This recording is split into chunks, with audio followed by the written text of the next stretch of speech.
عمرو بن جموح رضی اللہ تعالی عنہ کی تمنائے شہادت۔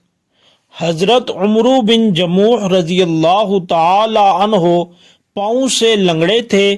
ان کے 4 بیٹے تھے جو اکثر حضور صلی اللہ علیہ وسلم کی خدمت میں بھی حاضر ہوتے اور لڑائیوں میں شرکت بھی کرتے تھے۔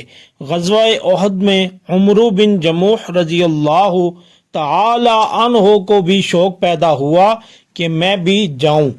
لوگوں نے کہا کہ تم معذور ہو، لنگڑے پن کی وجہ سے چلنا دشوار ہے۔ انہوں نے فرمایا کیسی بری بات ہے کہ میرے بیٹے تو جنت میں جائیں اور میں رہ جاؤں۔ بیوی نے بھی ابھارنے کے لیے تانا کے طور پر کہا کہ میں تو دیکھ رہی ہوں کہ وہ لڑائی سے بھاگ کر لوٹ آیا۔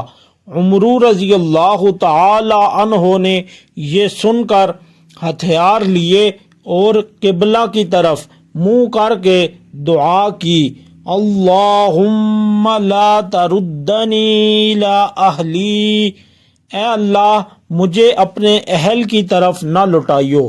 اس کے بعد حضور صلی اللہ علیہ وسلم کی خدمت میں حاضر ہوئے اور اپنی قوم کے منع کرنے کا اور اپنی خواہش کا اظہار کیا اور کہا کہ میں امید کرتا ہوں کہ اپنے لنگڑے پیر سے جنت میں چلوں پھروں۔ حضور صلی اللہ علیہ وسلم نے فرمایا کہ اللہ نے تم کو معذور کیا ہے، تو نہ جانے میں کیا حرج ہے۔ انہوں نے پھر خواہش کی تو آپ صلی اللہ علیہ وسلم نے اجازت دے دی۔ ابو طلحہ رضی اللہ تعالی عنہ کہتے ہیں کہ میں نے عمرو رضی اللہ تعالی عنہ کو لڑائی میں دیکھا کہ اکڑتے ہوئے جاتے تھے اور کہتے تھے کہ خدا کی قسم میں جنت کا مشتاق ہوں۔ ان کا ایک بیٹا بھی ان کے پیچھے دوڑا ہوا جاتا تھا۔ دونوں لڑتے رہے حتیٰ کہ دونوں شہید ہوئے۔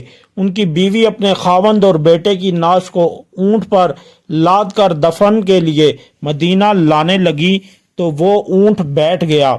بڑی دقت سے اس کو مار کر اٹھایا اور مدینہ لانے کی کوشش کی، مگر وہ احد ہی کی طرف کا منہ کرتا تھا۔ ان کی بیوی نے حضور صلی اللہ علیہ وسلم سے ذکر کیا۔ آپ صلی اللہ علیہ وسلم نے فرمایا کہ اونٹ کو یہی حکم ہے، کیا عمرو چلتے ہوئے کچھ کہہ کر گئے تھے؟ انہوں نے عرض کیا کہ قبلہ کی طرف منہ کر کے یہ دعا کی تھی۔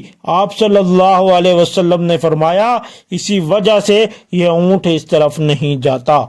فائدہ، اسی کا نام ہے جنت کا شوق، اور یہی ہے وہ سچا عشق اللہ کا اور اس کے رسول صلی اللہ علیہ وسلم کا، جس کی وجہ سے صحابہ کہاں سے کہاں پہنچ گئے کہ ان کے جذبے مرنے کے بعد بھی ویسے ہی رہتے۔